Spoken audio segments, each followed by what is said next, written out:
नमस्ते दोस्तों। आज हम बात करेंगे एक ऐसे इवेंट के बारे में जिसने इंडियन पॉलिटिक्स में धमाल मचा दिया है। जी हां, मोदी जी फिर से इंडिया के प्रधानमंत्री बने हैं। इस बड़े दिन को देखने के लिए देश के कोने कोने से लोग आए और बॉलीवुड स्टार्स भी कैसे पीछे रह सकते हैं। अजय देवगन जी ने तो प्रधानमंत्री जी की शपथ से पहले ही सोशल मीडिया पर बड़ा मैसेज दे डाला। उन्होंने कहा, मोदी जी को फिर से चुने जाने पर ढेरों बधाई, भारत को खुशहाली और कामयाबी की तरफ ले जाने के लिए शुभकामनाएं। सच में यह मैसेज सिर्फ एक एक्टर की तरफ से नहीं बल्कि पूरे देश की भावना है। और जैसे ही मोदी जी ने शपथ ली, हम सबको यकीन हो गया कि इंडिया एक सुनहरे भविष्य की तरफ बढ़ रहा है। आज मैं आपको ले चल रहा हूं एक सफर पर, जहां हम बात करेंगे एक ऐसे शख्स की जिसने भारतीय सिनेमा को नई बुलंदियों तक पहुंचाया। रामोजी राव एक नाम जो सिर्फ हैदराबाद फिल्म सिटी के बानी थे बल्कि एक युग के ईंधन भी थे। जैसे ही खबर फैली कि रामोजी राव नहीं रहे, सबके दिलों में एक ठहराव सा आ गया। 87 साल की उम्र में उन्होंने अपनी आखिरी सांस ली।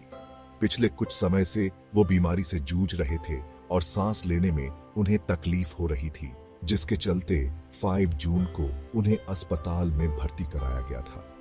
नरेंद्र मोदी से लेकर चिरंजीवी और राम गोपाल वर्मा तक कई फिल्मी हस्तियों ने उन्हें श्रद्धांजलि दी है। प्रधानमंत्री नरेंद्र मोदी ने लिखा, रामोजी राव गारू का निधन बेहद दुखद है। वो एक दूरदर्शी व्यक्ति थे जिन्होंने भारतीय मीडिया में क्रांति लाई। चिरंजीवी ने सोशल मीडिया पर लिखा, माउंट मेरू पर्वत जो किसी के आगे नहीं झुकता। ये शब्दों का चयन ही बताता है कि रामोजी राव किस तरह के इंसान थे। और एस राजामौली ने उनके लिए लिखा, एक इंसान ने 50 साल तक बिना हिम्मत हारे मेहनत और इनोवेशन के साथ लाखों लोगों को रोजगार और उम्मीद दी। उन्होंने ये भी सुझाव दिया कि रामोजी राव गारू को भारत रत्न से सम्मानित किया जाए। आज हम एक ऐसी कहानी लेकर आए हैं जिसने इंटरनेट पर तहलका मचा रखा है। ये कहानी है कंगना रनौत और उनके थप्पड़ विवाद की, जो थमने का नाम ही नहीं ले रहा।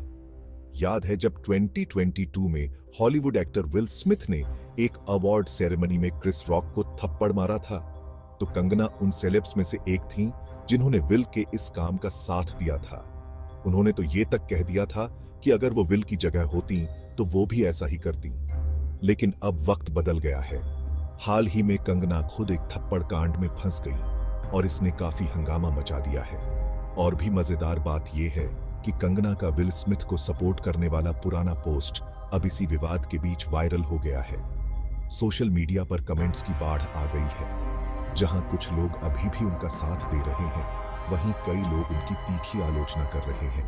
एक यूजर ने राखी सावंत से उनकी तुलना करते हुए कमेंट किया कि अगर उन्होंने विल स्मिथ को किसी को थप्पड़ मारने के लिए सही ठहराया तो उन्हें थप्पड़ मारने वाला CISF कांस्टेबल भी सही था। उन्होंने कंगना को एक घमंडी औरत से ज्यादा कुछ नहीं बताया जो ओवररेटेड है। ये देखना दिलचस्प और थोड़ा डरावना भी है कि कैसे एक पुराना बयान किसी पब्लिक फिगर को परेशान कर सकता है। ग्लैमर और लाइमलाइट की दुनिया में हर शब्द मायने रखता है और हर काम की जांच पड़ताल होती है। इस धधकते विवाद पर आपके क्या विचार हैं? क्या पुराने बयानों को मौजूदा हालात में लाना सही है या ये सिर्फ सेलिब्रिटी दुनिया का स्वभाव है? अरे भाई, कभी सोचा है राणा दग्गुबाती हमेशा विलेन ही क्यों बनते हैं? चलो थोड़ा दिमाग लगाते हैं।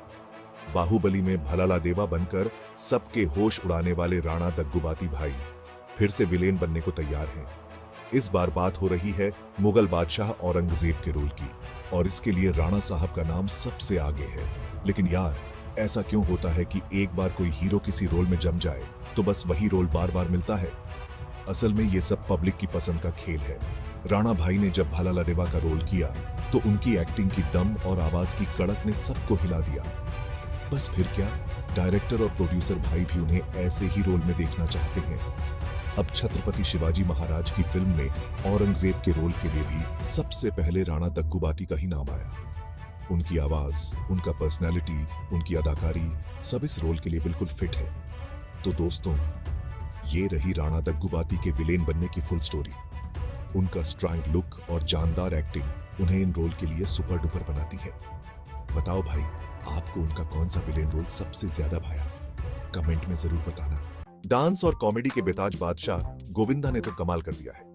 उनके लिए एक बड़ा सरप्राइज है, तो तैयार हो जाइए।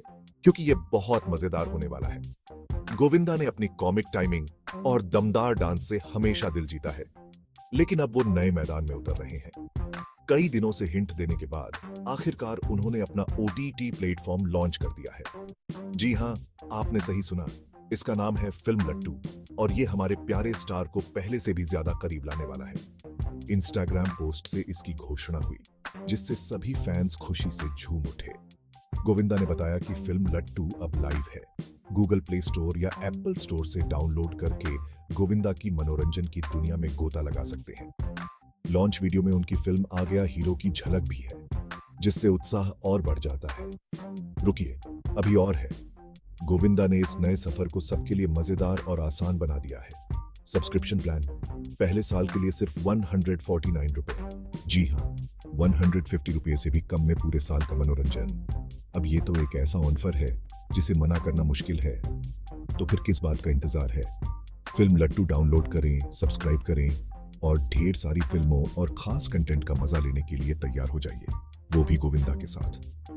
मनोरंजन के लिए ये है NUN1 ऐप, जो आपको बॉलीवुड के जादू से बांधे रखेगा। आज हम एक ऐसे सितारे की बात करेंगे जिनकी चमक ने सबको मंत्रमुग्ध कर दिया था। सुशांत सिंह राजपूत, एक ऐसा नाम जिसने अपने अभिनय से लाखों दिलों को छू लिया। उनके जाने से सबको बड़ा दुख हुआ। जी हां, मैं बात कर रहा हूं सुशांत सिंह राजपूत की। उनकी मुस्कान, उनकी अदाकारी और उनका जीवन जीने का तरीका सबके लिए प्रेरणा था। 14 जून 2020 वो दिन था जब सुशांत ने दुनिया को अलविदा कह दिया। यह दिन हर किसी के दिल में एक गहरा घाव छोड़ गया। उनकी मौत की खबर से पूरा देश सकते में आ गया। किसी को यकीन नहीं हो रहा था कि ऐसा हो सकता है। कई सवाल उठे, कई राज सामने आए, लेकिन कुछ उलझने आज भी बनी हुई हैं। उनकी मौत के पीछे की सच्चाई क्या है, यह आज भी एक रहस्य बना हुआ है। सुशांत की बहन श्वेता सिंह कीर्ति ने 14 जून को एक पूजा रखी है। यह पूजा सुशांत की आत्मा की शांति के लिए है और उन्होंने सुशांत के चाहने वालों को भी बुलाया है। यह एक ऐसा मौका है जब सभी लोग एक साथ आकर सुशांत को याद कर सकते हैं। श्वेता ने एक वीडियो में कहा, नमस्ते मेरी प्यारी फैमिली, मैं चाहती हूं कि हम सब मिलकर एक हो जाएं। यह एक भावुक अपील थी जो हर किसी के दिल को छू गई। इस पूजा के साथ श्वेता और सुशांत के फैंस इंसाफ की भी मांग कर रहे हैं। वो चाहते हैं कि सुशांत की मौत का रहस्य खुल जाए और उन्हें इंसाफ मिले। यह एक लंबी लड़ाई है, लेकिन सुशांत के फैंस हार मानने को तैयार नहीं हैं। दोस्तों, सुशांत की कहानी सिर्फ उनकी मौत की दास्तां नहीं है, बल्कि ये एक ऐसे इंसान की कहानी है जिसने अपनी काबिलियत से सबके दिल जीत लिए। उनकी मेहनत, उनका समर्पण और उनका जुनून हर किसी के लिए एक मिसाल है। तो चलिए उनकी यादों को ताजा करते हैं और उनके लिए न्याय की आवाज उठाते हैं। सुशांत की यादें हमेशा हमारे दिलों में जिंदा रहेंगी। ऐसी ही बॉलीवुड से जुड़ी खबरों के लिए सब्सक्राइब करें हमारे चैनल इंडियन फिल्म हिस्ट्री को। एंटरटेनमेंट की दुनिया में जॉब्स पाने के लिए फिल्मी जॉब्स ऐप डाउनलोड करें। Available on Android play store. Entertainment industry के लिए इंडियन फिल्म हिस्ट्री की ओर से सौगात। डाउनलोड कीजिए शॉर्ट मनोरंजन ऐप। अब ये उपलब्ध है एंड्रॉइड और iOS में।